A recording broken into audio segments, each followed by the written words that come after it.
ব্রাহ্মণবাড়িয়ার বিজয়নগরে চর ইসলামপুরে তাহেরি সমর্থকদের হামলায় ৬ পুলিশ সদস্য আহত হয়েছে। এ ঘটনায় তাহেরিপন্থী ৬ জনকে আটক করা হয়েছে। শনিবার রাতে উপজেলার চর ইসলামপুর এলাকায় গিয়াসউদ্দিন তাহেরি মাহফিল চলাকালে বিভিন্ন উস্কানিমূলক বক্তব্য দেয়া হয়। পরে পুলিশ সেখানে উপস্থিত হলে তাহেরির সমর্থকরা পুলিশকে লক্ষ্য করে ইট পাটকেল ছুড়ে এবং পুলিশের একটি গাড়ি ভাঙচুর করে। পুলিশ জানায়, অনুমতি না নিয়েই গিয়াসউদ্দিন তাহেরির সমর্থকরা মাহফিলের আয়োজন করে। মাহফিলে সরকার বিরোধী বিভিন্ন উস্কানি দিতে থাকে।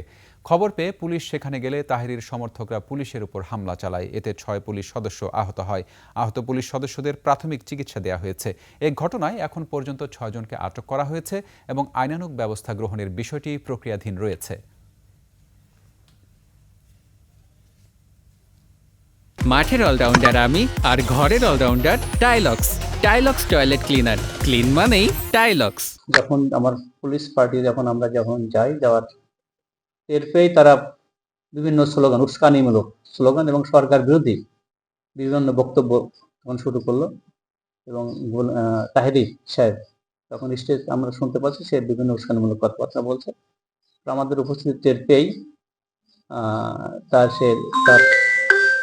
উপস্থিতি টের পেয়ে সে তার যে সাঙ্গপাঙ্গ ছিল, তার যে অনুসারী ছিল, তাদের কটনের মাধ্যমে তাকে কটন করে ফেলে, নিয়ে তাকে পালাতে সহায়তা করে এবং এক পর্যায়ে পুলিশের উপর তারা উদ্ধত্ত হয়ে তারা ঢিল, ইট পাটকেল এবং পুলিশকে আক্রমণ করে এবং আমার 3টা গাড়ি, পুলিশের ব্যবহৃত 3টা গাড়ি ভাঙচুর করে এবং আমার 6 জন পুলিশ সদস্য সেখানে আহত হয়।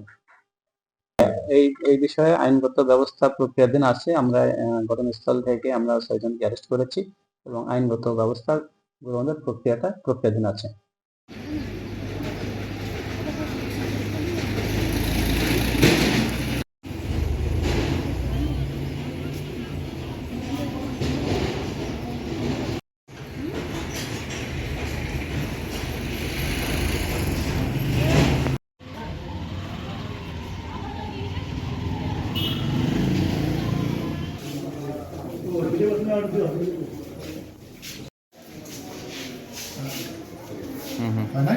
ঠিক ঠিক ঠিক।